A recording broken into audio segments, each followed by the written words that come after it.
5, 4, 3, 2, 1. It's time to count down reality TV's most talked about moments with Amanda Bella.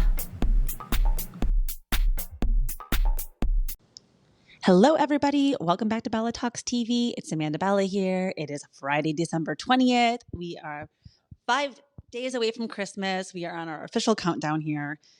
Finally bought a few gifts yesterday, which I had not done yet this year. So, typical me fashion over here. I had to pop on here real quick, do a little mini bonus episode here for you guys because I just watched the House of Villains finale. And I remember when season 1 came out, when it was, Bananas and everybody. And it was such a good show, like the way that the villains bonded together, the way that it's, from all these different franchises. Like I just really liked the premise of the show.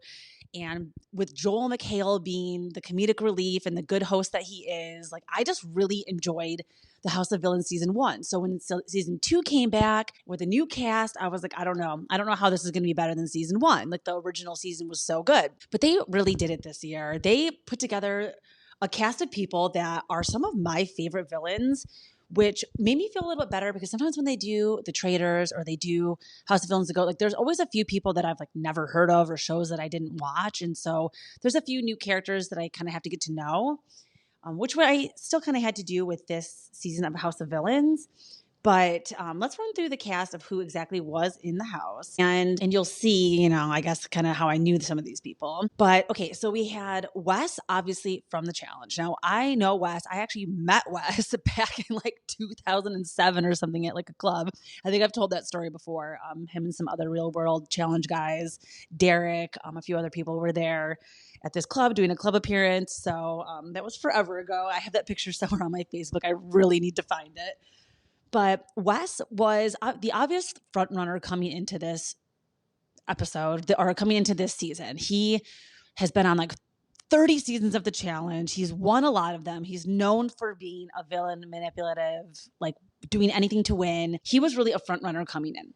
And then we had Tiffany Pollard, HBIC, New York, the one and only. Now, she was on season 1 and she got eliminated. So they brought her back season 2. And spoiler alert, you guys, if you're listening to this episode and you have not seen the finale yet, like I will be talking about everything that happens. So just know that with Tiffany, she was eliminated season 1 and she comes back for her redemption season in season 2. She makes it all the way to the finale and then she does not win again. So she was saying in her exit interview, like season 3, House of Villains, like have me back, y'all. And I won't be surprised. I think that they will bring her back. They might not have her like from the beginning be in the house, but she might come in halfway through the season. She might come in to do some, challenges. I could see her definitely being involved in season 3. And then we had Candy Muse, who is my favorite drag queen of all RuPaul drag queen. I mean, her and Vanjie, I would say Miss Vanjie is probably like my second favorite. But Candy and Vanjie, I would love to see Vanjie like on next season. Who is going to be the drag queens that they include next season? See, that's the thing that's so fun about these shows is we never know who's going to be cast in like the next iteration of it. So Candy also did really good in the season. I think she really thought she had a chance to win. And it was kind of heartbreaking because you could tell she had like the most earnest and like the least amount of experience doing shows like this. And I think she really had like a heartfelt like feeling in her gut that she might really win this competition. And like she really only came in like 4th or 5th place. So kind of a heartbreaking story watching Candy realize that she was not going to win this season, but she really competed so hard and did really good on the show. And then we had Teresa Giudice. I am not the biggest fan of Teresa. I, famously, I'm not even like a Melissa stan either. I just think that she's one of the most frustrating characters to watch because we constantly talk about needing to see our characters evolve and grow. And she's like the exact same person she was season 1. So she's just incredibly frustrating to watch. But I really was happy she was part of this season because she gave me a whole new perspective on her. And again, spoilers, but she, in this last episode, the voice of they call it Eva, like the evil automated voice that does all of the telling the group like the challenges and announcements in the house and stuff. And it was Monica Garcia from Salt Lake City Housewives that was the voice in the house this season. And they bring her in for the final challenge because she's just a voice. Like no one really sees her or knows who she is the entire season. And then in the final game, Joel's like, let's bring her out. Like, let's show everybody who it is. And when she walks out, like, I didn't even know. Like, I was not expecting this. Like, the housewives love to be like, oh, hey, that's my girl. And for some reason, I just thought that Teresa would enjoy Monica. It just seemed like they were like similar personalities. I thought that they would be excited to see each other. I almost thought that they would like somehow find a way to like work together in this last part of I don't know what I was thinking when I saw Monica come out. But then Teresa turns around to the rest of the group and she's like, oh, I know her. She's like, that's Monica Garcia, she's like, she used to be a Salt Lake City housewife until she flipped on her cast. She flipped on Jen Shaw and then she ratted to the government. And we know Teresa does not like a rat. She is old school. And I think that is something her and I have in common. I do not like a rat either. So when she did that and she was like talking shit on Monica and Monica was just standing there and she could tell, it was really like, she just kind of just made a face like, okay, all right, so not Teresa's fan here. But it is true. Like we think of Monica just as somebody who was on the show, who betrayed the girls and Heather Gay and the timeline screenshots proof. But no, she in real life literally did, I think potentially even moved to Salt Lake City, sought out Jen Shaw, befriended her, started working for her, and then flipped on her and took her spot on the show. I mean, it is kind of iconic behavior, but like totally insane. So I really loved that little nugget, that little piece of time when Teresa was talking shit at Monica. That made my heart sing and it made me like her a little bit. Made me like her like 5%. And we're getting somewhere with Teresa. We've made a lot of progress this year. And then we have Camilla. Camilla is from Bad Girls Club. She was like the second person voted out. She played a really bad game, in my opinion, especially when she got her first supervillain chance. And she got in that chair and put all the boys up and was talking mad shit and then ended up like not winning and getting eliminated herself the next week. So she was not really great at this game. I watched some Bad Girls. Like I know like the main players, but I was not a Bad Girls person who watched like every single week. So I don't know the characters and stuff as much from that franchise, but I really enjoyed, her contribution to the season. Then we had Richard Hatch, the original winner of Survivor. He, again, I think people knew was like a huge threat from the beginning, and he was one of the first people voted out. But I appreciated, especially the things that he came back in this final episode and explained like why he voted for Wes to win, and the fact that he was like, no, this is a house of villains. Like there's basically no rules, like be as nasty as possible. And everybody else was getting their feelings hurt. And Richard really, I think, was the one person who like had the right mindset going into this, which is probably why he was eliminated. He probably would have won the game. And then we have Victoria Larson, our Bachelorette. She was one of my favorite villains from Bachelorette lore. She is truly somebody who I think is like on the precipice of a breakthrough. I think she's really trying to understand, like, she's conflicted. She's like, do I want to be a villain? Like, do I want this to be my career? Do I want this to be what I'm known for? Or do I want to do a rebrand and like try to, save my image and like kind of reinvent myself? But no, I think throughout this process on House of Villains, she was really appreciative to Wes and really appreciative to everyone else who kind of like gave her the chance to be the villain. Like she loved having her feud with Larsa and telling Larsa that she buys followers and fighting with her. And like, I loved, like, you guys know I don't like Larsa either. So anybody that was coming for Teresa and Larsa, I was kind of loving. But, I think that she enjoyed her process on the show. I think that she contributed a lot. I was really disappointed she voted for Wes in that end. I didn't really want anybody to vote for Wes in the end because I do think that he was way too cocky coming into this game and just thinking that he was going to win. But then again, it's a House of Villains. Isn't that the point? Like Jesse said, we have quite the conundrum, or like Wes said, we had quite the conundrum in the final episode there. Speaking of Jesse, Mr. Pectacular, I'm not a Big Brother watcher. I wasn't familiar with him until I saw him on the show, but he is somebody who I kind of learned to like over the season. It took me like halfway through the season for me to really kind of like give him a chance to really like be a part of the group. I don't know. I have a hard time connecting with the people that I've like never heard of before. So it was, he wasn't my favorite, but I think that his arc, especially in the last 3 episodes and his feud with Wes, was iconic TV behavior. So we'll get to the finale in a second, but I enjoyed Jesse.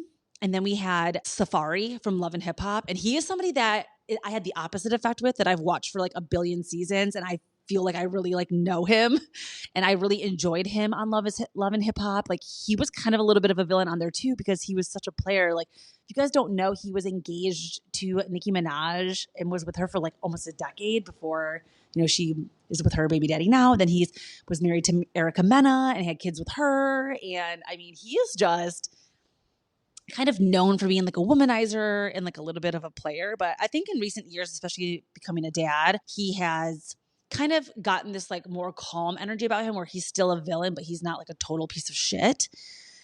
So I really enjoy Safaree. And even though I thought he was so random in this house, I was really happy that they brought in and that they're including people from Love and Hip Hop. Now, I would like to see one of the girls from Love and Hip Hop, like Erica Mena, like Jocelyn. Oh my God, if Jocelyn Hernandez, I'm going to write, like literally getting on my computer after this, and I'm going to write to the House of Villains. Like, we need Jocelyn in their next season. We need her. Just trust me, you guys. And then the last person I haven't talked about yet, another person I didn't know very much about from the 90 Day Fiancé world was this girl, Larissa. She is so, like, I think she's fascinating. She has these huge boobs. I mean, these like ginormous boobs that are always out. She clearly is a fan of plastic surgery. And she's also a fan of a couple things we learned. One, she's a fan of the Raiders, the Las Vegas Raiders now. I think that is just so randomly. She's like a diehard Raiders fan, and she talks about football and loving the Raiders and like being into the Raiders. Almost every scene that she's in this show, which isn't that many because she was like the first person eliminated, but she just is always talking about the Raiders, and I don't know why that like makes me like her and think she's so random and funny.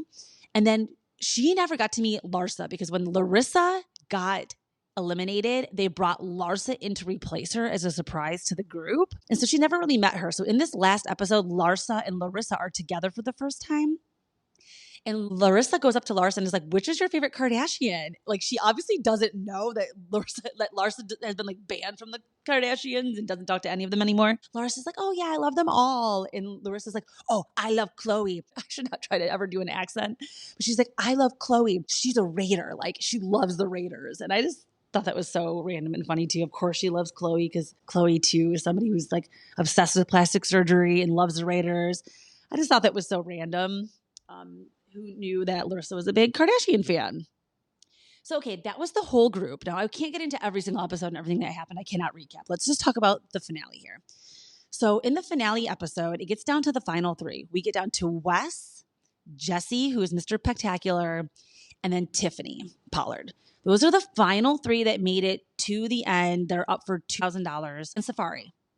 But I forgot Safaree didn't have to compete in the final competition because he had already won his spot in the finale from the week before. So it was the four of them. The three of them compete in the final competition. And it was really good. It was very entertaining. And Wes ends up winning. And he was competing for his spot in the finale. So it was kind of a big deal that he was going to be up there with Wes, or that was going to be Wes, Jesse, and Safaree as the final three.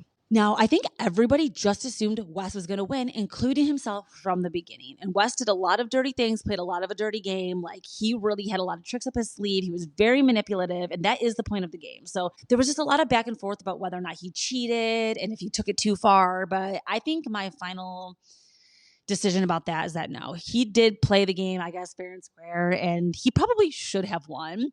But he did not win, you guys. Wes did not win House of Villains, and I think he was more shocked than anybody. So we're in this final three, and leading up to the final episode, there was a lot of drama surrounding the fact that Jesse and Wes basically were supposed to kind of have an alliance, but then turned on each other's backs at the last moment to save themselves to get to the $200,000. And so since they realized they both betrayed each other, they had quite a bit of disgust and anger towards each other going into this finale. And it comes down to votes. Everybody in the rest of the house, all of the cast is back, and they have to do a live vote in front of each other and explain who they want to win. So it's going between Safaree, Wes, and Jesse. And as the votes start rolling in, is 0 votes for Jesse. And I was kind of shocked by this. I don't know why, but I almost thought he was going to win. So I was like, wow, I can't believe that he was like the first eliminated. And then it goes on to do the rest of the votes, and they're counting them out. And it's like 1 for Safaree, 1 for Wes, 1 for Safaree, 1 for Wes. And it ends up being a tie. And I didn't know how they were going to solve this, but this show loves to throw us a good curveball. And they're like, okay, Jesse, you're going to be the tiebreaker. And we know that Jesse in this moment is literally like fucking hates Wes. So it was very clear to me that he was going to pick Safaree to win House of Villains. But then he, again, throws us another curveball. I mean, the show literally had on the edge of the seat up until the very last second of like the countdown of the show. I had 30 seconds left. I still didn't know what was going to happen. And then they tell Jesse, you're going to be the tiebreaker and you get to decide who's going to win. And he turns to Wes and he says, Wes, if you really want it that bad, get on your knees and fucking beg. And I didn't think he was going to do it. Like, there's so much ego in that room. And everybody's like, no, don't do it. Like, I wouldn't beg for anybody. I'm not begging for anything unless it's God. Like, people are telling him basically not to beg. But then Victoria and a few of the other girls are like, Wes, just do it. Like, this is $200,000. Like, get on your knees and just tell him you're sorry. Tell him that he's the supervillain. Tell him whatever. Like, he can't win. Like, he's got to choose somebody to win. He might choose you. He might respect you. Like, it's a risk you have to take. So he does. One knee goes down. The other knee goes down. And he starts groveling to Jesse. Pick me. This and that. I'm sorry. You know, like, I betrayed you. I played the game wrong. He's going on and on. And then Jesse looks at him and then just basically glosses over and looks up to Safaree and is like, Safaree, you're the winner. And I was so happy Safaree won. I don't know if I was equal parts happy that Safaree won because I've been such a long fan of him for so long. And I do think he played the game as fair as possible. And I loved how at the end he was like, I'm not begging for anybody. Like, I did everything right. You know, he had a really good strategy, even though it was a non-strategy. But I don't know if I liked seeing Safaree win more, if I liked seeing Wes lose more. Like, there is something about these people. Everybody in this house was like, I'm going to win. Like, they all have like these egos. And it just does feel so good to see them like get knocked down. Like, this guy that's won all these challenges has this huge reputation, especially the game players. Like, I hate when in traders, they come in and they're like, oh yeah, I'm a game player. Like, I have all this strategy. I have all these years of experience. And then like a housewife beats them like Phaedra. It's just so satisfying. So that's exactly what happened in House of Villains. I was so happy to see Safaree walk away with that $200,000. And like they said, everybody has a family. Everybody could use the money. I do believe that it would have been fair for anybody to win and walk away with that. They already have their own successes. Everybody needs the money. So that's it, you guys. Safaree won the season 2 of House of Villains. I was really shocked. It made me want to go back and like rewatch some old episodes of Love and Hip Hop. I've been dying to get into the most recent seasons too. I haven't been caught up on the most recent season of Atlanta, but maybe I'll do that. Like, I need a good binge. So okay, I'm going to let you guys go. Again, just another little mini episode to talk about that finale because I literally just watched it and it was fresh in my mind. So I will let everybody go, but have a wonderful day. And we'll be back with another episode later. Ciao, Bellas.